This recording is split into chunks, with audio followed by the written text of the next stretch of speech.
तो पिछली क्लास में हम लोग देखे थे, फर्स्ट क्लास में इंट्रोडक्शन देखे थे केमिकल रिएक्शन के। आज हम लोग उसका पूरा डिटेल स्टडी करेंगे केमिकल रिएक्शन में। ये जो चैप्टर मतलब है 10th क्लास, इसमें हम लोग देखेंगे सबसे पहले इसका इंट्रोडक्शन देखते हैं।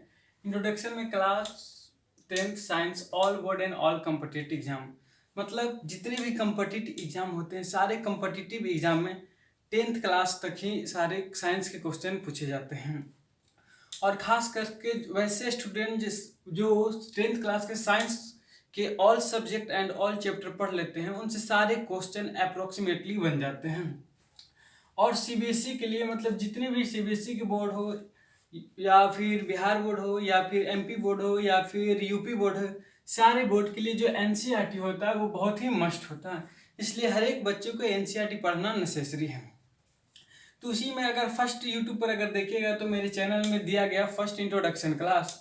अब सेकेंड क्लास में हम लोग एनसीईआरटी का पेज नंबर 7, 8 और 9 को केयर करेंगे।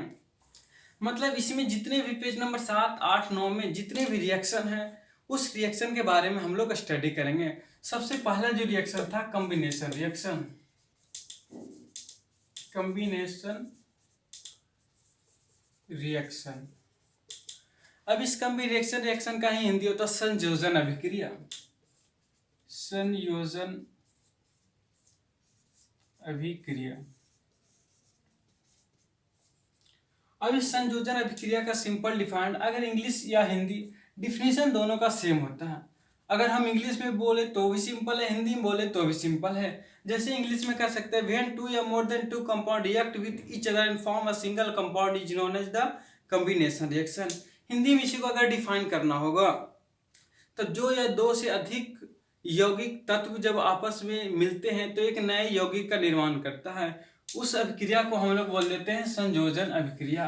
तो इंग्लिश या हिंदी उससे कोई फर्क नहीं पड़ता, हम लोग इंग्लिश में लिख देते हैं व्हेन टू और more than two element react with each other to form a new single compound is known as combination reaction। मतलब इसका ये हुआ कि जब दो या दो से अधिक तत्व या यौगिक आपस में संयोग करते हैं तो एक नए तत्व या यौगिक का निर्माण करता है, उसे हम लोग कहते हैं संयोजन अभिक्रिया। एग्जाम्पल से हम लोग क्लेरिफाई करते हैं। एग्जाम्पल, सबसे पहला एग्जाम्पल हम देखते हैं क्यूक्लाइम का, जो कि हमेशा सारे एग्जाम में अप्रोक्सीमेटली आते हैं कि जब क्यूक्लाइम रिएक्शन करता है वाटर से, CaO को बोलते हैं क्यूक्लाइम। इसी को हिंदी में बोलते हैं बिना बुझा हुआ चूना।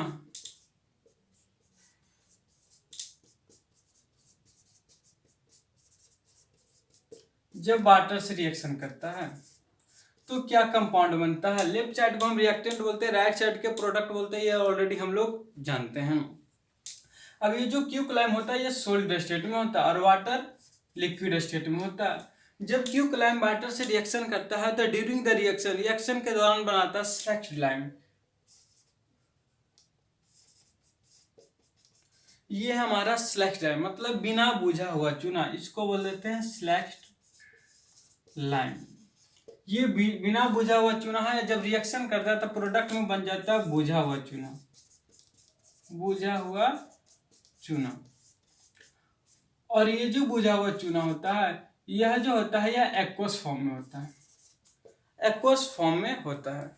अब इसके बाद और अगर हम लोग इसका एग्जांपल देखते हैं कॉम्बिनेशन रिएक्शन का, तो कंबशन ऑफ कोल मतलब कोयले का जो दहन होता है। दूसरा एग्जांपल अगर देखते हैं कंबशन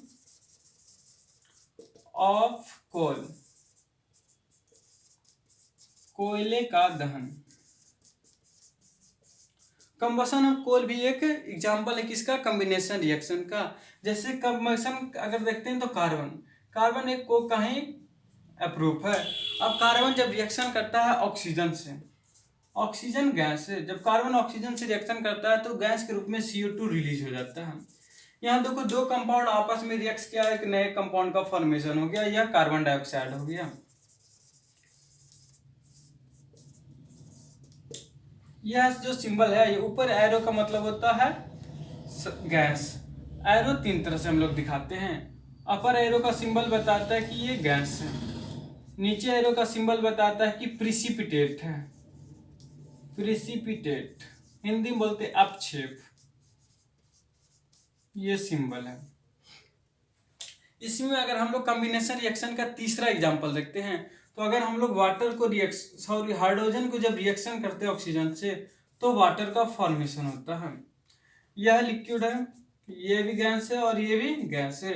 अब इसको अगर बैलेंस करते हैं तो इसके आगे 2 लगा दो, हाइड्रोजन 4 2 बैलेंस हो गया। तो ये तीन हमारा जो एग्जांपल है, कॉम्बिनेशन रिएक्शन के तीन एग्जांपल है। इसी में पेज नंबर अगर 8 में देखते हैं, तो 7 8 9 अगर एनसीईआरटी का देखते हैं तो सारा रिएक्शन जो है उस चैप्टर के पेज नंबर 7 8 9 में दिया गया है। इसमें और दिया गया है कि जब कॉम्बिनेशन रिएक्शन है तो कॉम्बिनेशन रिएक्शन में कुछ टॉपिक को इंक्लूड किया गया है। जैसे एग्जाम्पल में एक दिया गया है बर्निंग ऑफ नेचुरल गैस। जब नेचुरल गैस का बर्निंग होता है, बर्निंग ऑफ नेचुरल गैस, इसी का हिंदी में क्या बोल देंगे, प्राकृतिक गैस का दहन। जब प्राकृतिक गैस की एग्जांपल सबसे अच्छा एग्जांपल है हमारा मीथेन। जितने भी एनिमल होते हैं, एनिमल के जो काउडक होते हैं, वो वही वैसे सारे प्लेस पे हमारा जो होता है वे नेचुरल गैस प्रेजेंट होते हैं। सड़े गड़े पेड़ पौधे के आसपास भी, जितने भी सड़े गड़े पेड़ पौधे होते हैं, सारे के आसपास जहाँ पानी होती है, वो सड़े गड़े पानी वाले स्थान में भी हमारा नेचुरल गैस है। जो सबसे बेस्ट एग्जाम्पल है मीथेन, ये हमारा एक नेचुरल गैस है। अब इसका क्या करेंगे, दहन करेंगे, कंबस्शन करेंगे। जब नेचुरल गैस का कंबस्शन करेंगे इन the presence of oxygen, CH4, ये नेचुरल गैस है, ऑक्सीजन के प्रेजेंस में ये रिएक्शन करता है। जब ऑक्सीजन के प्रेजेंस में रिएक्शन करता है, यह दो कंपाउंड का फॉर्मेशन करता है। पहला तो जब जलेगा एक कार्बन है तो एक CO2 क्या करेगा, रिलीज करेगा। अब साथ साथ ये हाइड्रोजन जो होता है ये ऑक्सीजन से कंबाइन करके वाटर बना लेता है, H2O। अब ये वाटर बना लिया। अब इसको बैलेंस करना देख लेते हैं, कार्बन 1 कार्बन 1, ऑक्सीजन 2 ऑक्सीजन 2 1 3, इसके आगे अगर 2 लगा देते हैं, और ऑक्सीजन 2 और 2 4, यहाँ भी 2 लगा देते हैं तो 2 और 2 4 हो जाएगा। ये सारा बैलेंस हो गया। इसी में एक और दिया गया है जिसका नाम है रेस्पिरेशन। जब हम लोग रेस्पिरेशन की प्रोसेस को देखते हैं, रेस्पिरेशन मीन्स श्वसन।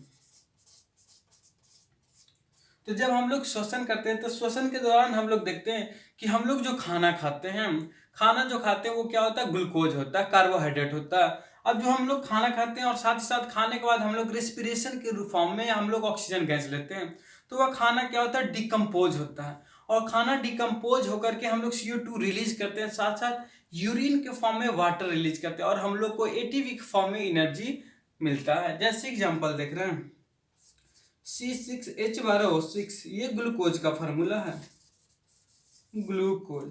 अब ये ग्लूकोज जो होता है ये एक्वस फॉर्म में होता है, एक्वस फॉर्म।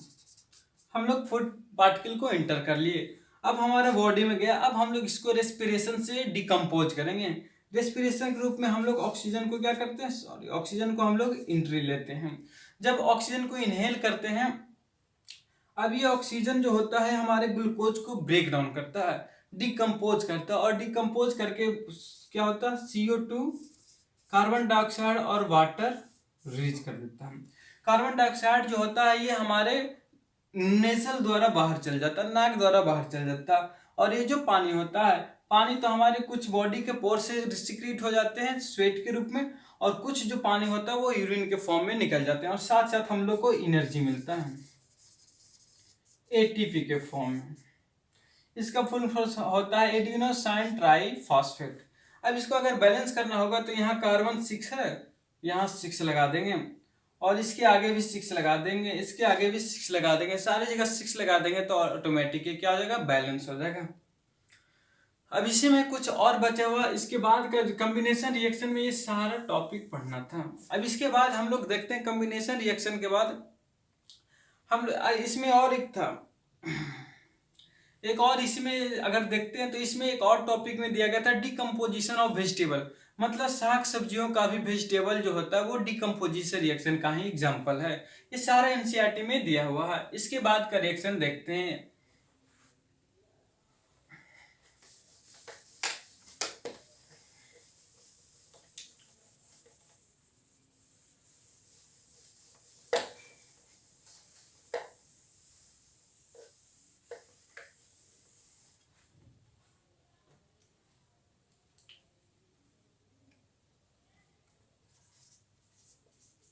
Decomposition reaction. अब इस डिकम्पोजिशन रिएक्शन में कह रहा है कि when one compound break down of more than two compound in the presence of heat. कहता है कि जब एक तत्व या यौगिक ऊर्जा या किसी अन्य एजेंट के माध्यम से ब्रेक डाउन होता है, टूटता है और दो या दो से अधिक कंपाउंड बनता है, उसे डिकम्पोजिशन रिएक्शन कहते हैं। अर्थात जब एक यौगिक या एक कंपाउंड डिकम्पोज होता है any of agent, heat, light के प्रेजेंट में, तब उस रिएक्शन को बोलते हैं हम लोग डिकम्पोजिशन रिएक्शन। सबसे अच्छा एग्जांपल है फेरस सल्फेट। जब फेरस सल्फेट में हीट देते हैं, तो जब हीट देते हैं तब यह जो बनाता है, यह जो फेरस सल्फेट होता है, यह सॉलिड फॉर्म में होता है। अब यह सॉलिड फॉर्म में होता है, जब इसे हम हीट देते हैं तो यह फेरिक ऑक्साइड बनाता है, Fe2O3। यह है हमारा फेरिक ऑक्साइड। साथ ही साथ दो गैस निकलता है, एक तो सल्फर डाइऑक्साइड और बनता है सल्फर ट्राइऑक्साइड। ये दो गैस सिक्रीट करता है ये डी। और दूसरा एग्जांपल अगर देखते हैं, अगर इसको बैलेंस करना, यहाँ 2 है, इसके आगे 2 लगा दो, ये ऑलरेडी बैलेंस हो चुका है। इसका नाम लिख देते हैं फेरिक ऑक्साइड। दूसरा एग्जांपल इसका दिया गया कैल्शियम कार्बोनेट। इसी को, इसका देखो CaCO3। जब ये डिकम्पोज होते हैं इन the presence of heat, heat के प्रेजेंस में, जब हीट के प्रेजेंस में यह ब्रेक होता है तो दो कंपाउंड बनाता है CaO प्लस, एक कंपाउंड तो बना दिया CaO प्लस, दूसरा बनाता है कार्बन डाइऑक्साइड। अब ये दोनों का नाम देखना है। इंपॉर्टेंट ये है कि ये दोनों का नाम हमेशा कई बार एग्जाम्पल में डिफरेंट एग्जाम्पल में आ चुके हैं। CO को ऑलरेडी हम लोग जानते हैं क्यूकलाइम, बिना बुझा हुआ चूना, ये है क्यूकलाइम। अब ये जो